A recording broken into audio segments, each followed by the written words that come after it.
sejam todos muito bem-vindos ao Conversa Sem Medo dessa semana. Eu hoje vou conversar com o vereador Gabriel Azevedo, atualmente sem partido. Gabriel, obrigado pela presença. Eu que agradeço o convite, um prazer estar aqui, Ricardo. Eu te apresentei agora como vereador sem partido. A gente está há poucos dias, poucos meses da eleição. Desistiu da política? Não vai se candidatar a nada? Você acha que eu faria isso? De jeito nenhum. Mas desde que você ocupa do PHS, você não se move. Você sabe que eu sou um grande defensor das candidaturas independentes. Eu acredito que todo brasileiro, assim como grande parcela da população mundial, deveria ter o direito de se candidatar sem uma filiação partidária. Infelizmente, essa mudança não ocorreu no Congresso e ainda está sendo discutida no Supremo Tribunal Federal, onde inclusive eu participei de uma audiência. Não sendo essa uma realidade provável, até a data final de filiação partidária, eu certamente me abrigarei numa legenda com a mesma cláusula de independência que eu tive nas últimas eleições. Eu não vou servir a um partido, eu vou servir a quem votar em mim. Alguma coisa em andamento? Eu estou recebendo muitos convites, isso até me surpreende. Vários partidos gostariam de contar com a minha presença, inclusive sabendo que eu seria um independente entre os quadros. Então ainda estou analisando tudo com muito carinho, fico satisfeito pela procura. Fala uma coisa, após essas últimas enchentes e inundações de janeiro, como todo janeiro, aliás, o tema meio ambiente voltou à pauta, né? E há um projeto seu tramitando na Câmara, o projeto PTU Verde, que prevê uma série de, podemos dizer, de melhorias, de medidas positivas com relação a isso. Reuso de águas pluviais, caixa acoplada para descarga, aumento da área permeável do solo, muita coisa interessante, Gabriel. E, em contrapartida, isso prevê descontos progressivos, né, de 7% até 10% para quem cumprir todas essas metas. Mas me fala uma coisa, tem 3 questões que me deixam em dúvida. A número 1, a Prefeitura, Gabriel, ela não consegue fiscalizar essas obras irregulares que estão escancaradas aí nas ruas. Como que a Prefeitura vai conseguir fiscalizar isso tudo dentro da casa dos moradores? A segunda, diante dessa crise econômica toda, de tanto desemprego, as pessoas vão ter dinheiro para poder investir em equipamentos caros, como energia fotovoltaica. E a terceira, a Prefeitura tem condições de abrir mão de arrecadação? Boa. Vamos às 3. É justamente por isso, Ricardo, que eu tive, inclusive hoje, na Prefeitura de Belo Horizonte, conversei com o prefeito para a gente acertar os ponteiros em relação a esse texto. Eu estou aceitando um bom acordo de retirar o texto que é meu e construir um segundo texto junto com a Prefeitura para modificar alguns pontos. O primeiro, considerando que o texto é de 2017, ele ainda não tinha o plano diretor da cidade em vigência. Então nós vamos ter, além do IPTU verde, a outorga verde. Aqueles edifícios que pagariam para ser construída uma outorga vão deixar de pagar uma certa quantidade se fizerem nessas novas construções as medidas que eu já proponho nesse texto. Em segundo, conversei com o prefeito no sentido de realmente ampliar a forma de fiscalização e diminuir o número de itens daquela lista que, porventura, possam ser de difícil fiscalização e deixar itens mais graúdos, como quintais que não têm acimento, reuso da água, painéis fotovoltaicos, para facilitar a fiscalização, inclusive para que a pessoa que queira obter faça isso por um meio digital, porque ninguém vai montar uma foto com painel fotovoltaico e depois desmontar. A terceira pergunta tem a ver com o bolso das pessoas. Como é que se instala, portanto, um painel fotovoltaico que é caro? Eu te dou o exemplo desse síndico aqui. Para eu convencer os moradores do meu prédio, já tinha feito no meu apartamento, a fazer um para o condomínio, eu mostrei, por A mais B, matematicamente, que você consegue instalar um painel fotovoltaico, dividir em parcelas, pede-se um financiamento, que equivalem à conta de luz. Portanto, depois de 5 anos pagando aquilo que você pagaria de conta de luz, você terá um painel fotovoltaico e, ainda assim, depois, um benefício enorme, não só para você, mas para a cidade. E o terceiro ponto, sobre a arrecadação da Prefeitura? Sobre a arrecadação da Prefeitura, é exatamente isso que eu tive conversando com a Prefeitura. Em 2017, a gente fez um texto baseado no cálculo daquela época. Vamos atualizar justamente para que esse benefício seja uma mudança de arrecadação. Deixa de arrecadar no IPTU, Ricardo, mas arrecada no ICMS, arrecada no serviço arrecada na geração de emprego que tem por ali. Você teve com o prefeito hoje, né? Foi. Você e o prefeito Alexandre Calil eram pessoas muito próximas, você participou ativamente da campanha do prefeito, mas vocês romperam ainda no primeiro dia do mandato. Sim. O prefeito esteve na Câmara pela primeira vez em quase 3 anos, eu acho que 2 ou 3 semanas atrás. De uma forma espontânea foi a primeira vez. E vocês tiveram um certo contato lá? Sim. O prefeito... Pode terminar, perdão. Tá, não, simplesmente. E hoje vocês tiveram de novo. A pergunta é, vocês retomaram a parceria? Eu pergunto isso porque, num ano eleitoral, Gabriel, isso não pode soar um oportunismo político de lado a lado? Claro que pode. E é por isso que é muito importante dizer para as pessoas o que aconteceu. Eu estava na Câmara como vereador, o prefeito chegou para conversar, e eu disse para ele, olha, as minhas ideias para a cidade em relação à chuva são essas, são essas, são essas. As minhas críticas ao seu mandato são essas, são essas, são essas. E, lamentavelmente, eu não pude dizer isso porque eu não era recebido na prefeitura. O prefeito, ao ouvir isso, disse o seguinte, olha, metade da culpa é minha, metade da culpa é sua, e eu acho que realmente pode ser uma hora para a gente restabelecer esse diálogo. Perfeitamente. A secretária dele me ligou, fui até a prefeitura e conversamos como gente grande. Isso quer dizer uma aliança eleitoral? Não. Nada foi dito nesse sentido. Agora, eu acredito, Ricardo, que com os meus 33 anos e 3 anos de mandato, uma das coisas que eu devo fazer sempre é amadurecer. O Brasil está enfurnado numa briga, numa rinha, numa gente que não conversa, que não senta e que só sabe se xingar. Eu não acho isso positivo e discurso o tempo inteiro contra isso. Discursar contra isso e na oportunidade que eu tenho de restabelecer um diálogo com o prefeito, eu me negar, seria, acho, no meu ver, um equívoco. E foi justamente dessa conversa que saiu um projeto de lei maior. Eu não vislumbro uma aliança política para esse ano com o prefeito. Inclusive, disse isso a ele no sentido em que ele tem um perfil eleitoral que quer comungar, eu vou ter outro, e eu não sei exatamente se isso combina. Mas eu acho que a coisa mais saudável do mundo é um vereador e um prefeito que dialogam. Quem quiser ver como oportunismo, quem quiser ver como isso ou como aquilo, que veja, eu estou dizendo o que é. O que é um fato simples. Um vereador e um prefeito que resolveram tomar vergonha na cara e sentar numa mesa para resolver seus problemas. Você tem batido e batido forte na prefeitura e no prefeito. Após esse início de contato, você pretende manter sua postura crítica? No que for ruim, é óbvio. Hoje, inclusive, o Fernando Borja, vereador, estava deputado, voltou, conseguiu mais uma assinatura para a CPI da Megatrans. O prefeito prometeu que ia abrir a caixa preta, não abriu. É um erro.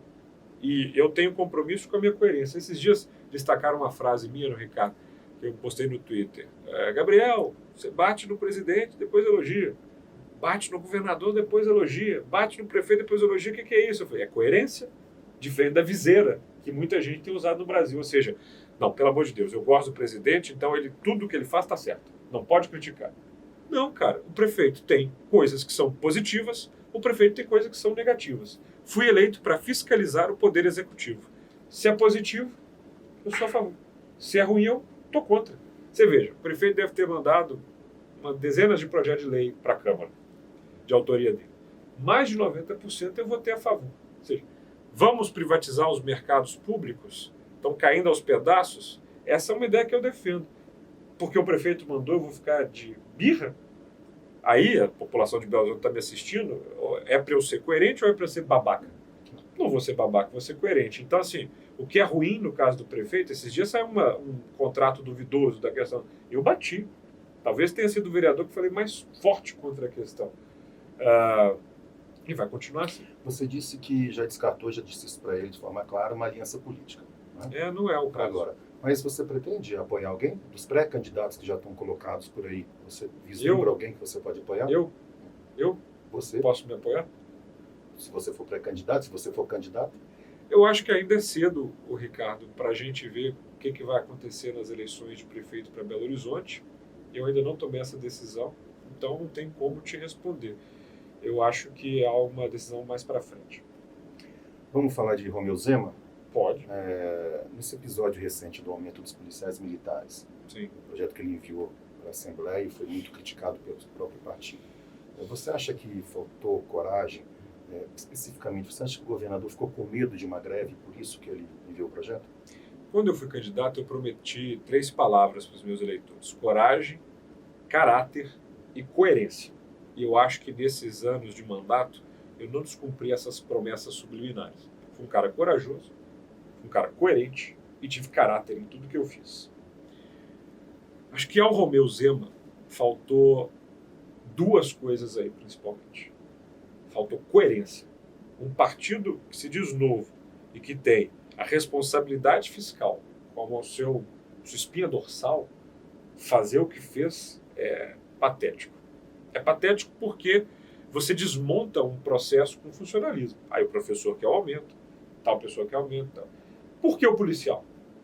Aí vem o segundo ponto, que é coragem, que o Winston Churchill falava que era a mais importante das virtudes porque garante as outras. A gente sabe que o Romeu Zema saiu um dia do palácio fugido com medo de polícia militar. Ele pediu apoio, Ricardo, ao presidente Bolsonaro para mandar para cá exército, força especial e evitar a pressão da polícia. Bolsonaro não mandou. Por que ele não botou a boca no mundo? Falou, aqui, ó, pedir ajuda para o presidente. Por quê? Porque tem uma dependência bolsonarista dele. Você lembra lá na campanha, de modo até meio torpe, ele pediu o voto para o Bolsonaro e amoedo, uma coisa estranha. Então eu acho que faltou coragem, porque ele tem só resto. Olha, o Zema tinha que ter dito ao policial militar, não tem dinheiro para dar aumento. Ponto. Segundo, ele não podia ter mandado um projeto de lei do jeito que ele mandou para a Câmara, para a Assembleia. E agora, se ele tiver coragem e coerência, só resta a ele um caminho: vetar por completo o projeto de lei que foi ampliado na Assembleia como emenda para professor e por aí vai. Porque algum veto ali vai ter que ter. Tem que ser um veto, na minha visão, completo. E eu elogio o Zema por algumas coisas positivas e, por ser coerente, eu critico nesse ponto. Por falar em Jair Bolsonaro, quem te acompanha sabe que você não morre de amores. Eu sou um democrata, né? Ele não, a gente tem essa divergência. Muita gente que eu encontro, Gabriel, e alguns dos seus eleitores, inclusive, eles acham que você exagera na crítica, você exagera no tom da crítica. Você acha que esses eleitores estão um pouco enganados ou você realmente tem exagerado?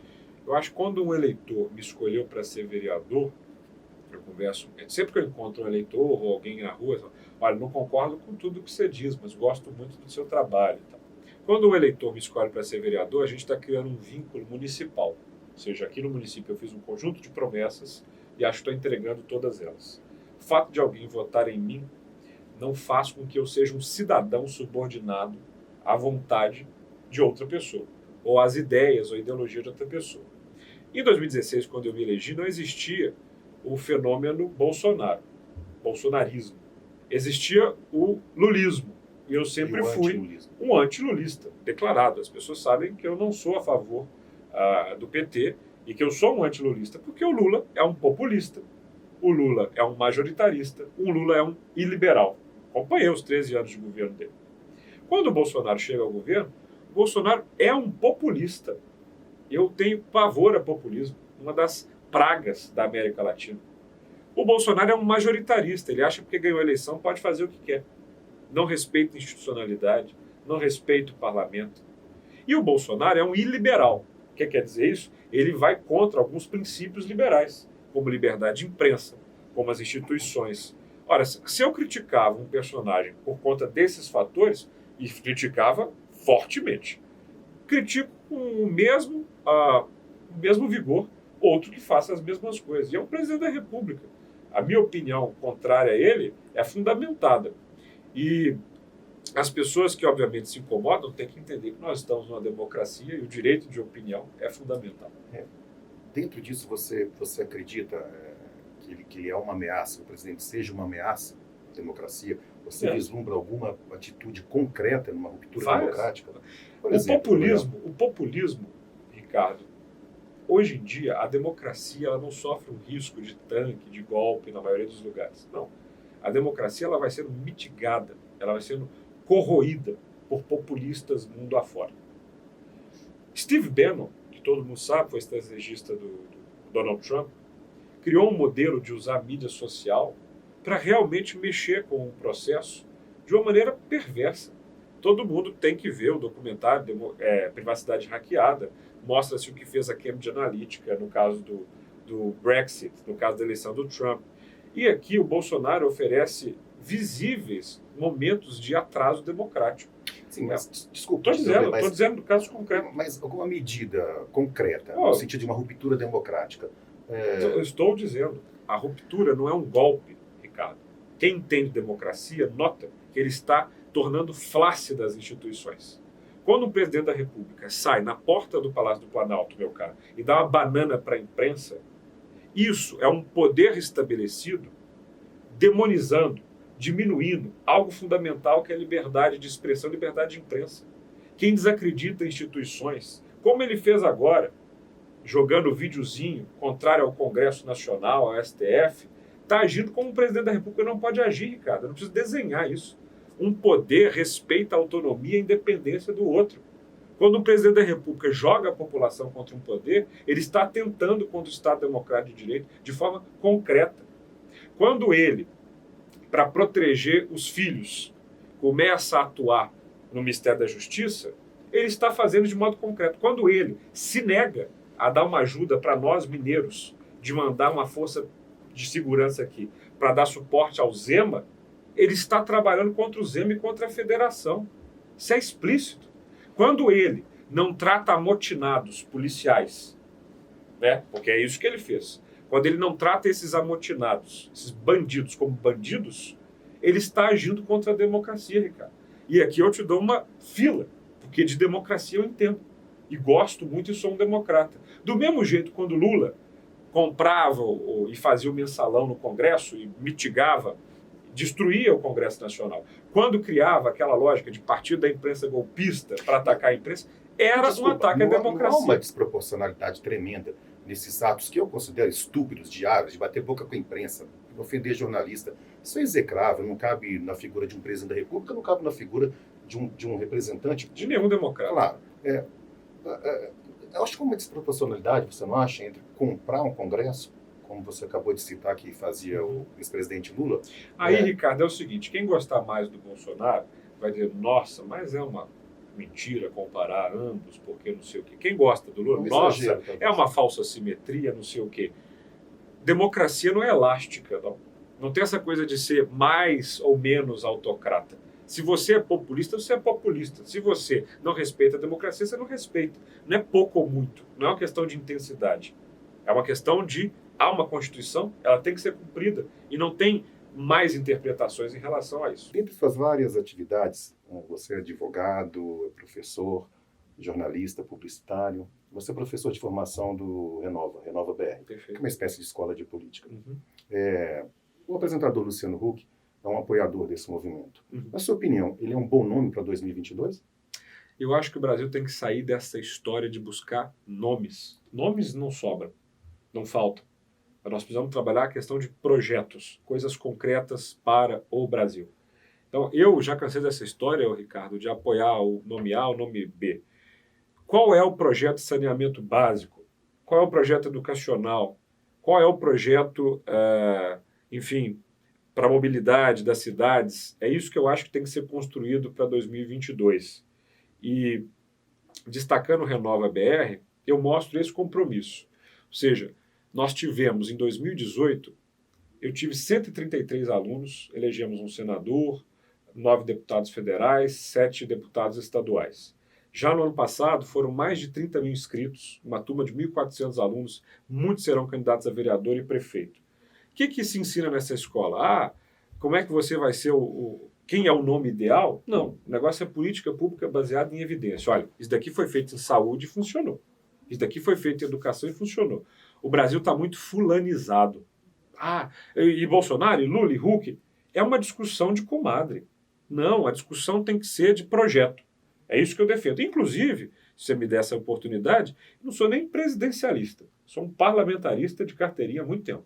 Acho que um dos problemas do Brasil é o presidencialismo de coalizão e a ignorância eleitoral a se escolher um presidente com viés e achar que ele tem que fazer mágica ao governar com um parlamento que é escolhido de modo sortido pela população. Eu acho que o projeto de poder tem que ser escolhido por um todo. Então, você tem que já ser eleito com a maioria para governar. E isso é possível apenas no parlamentarismo.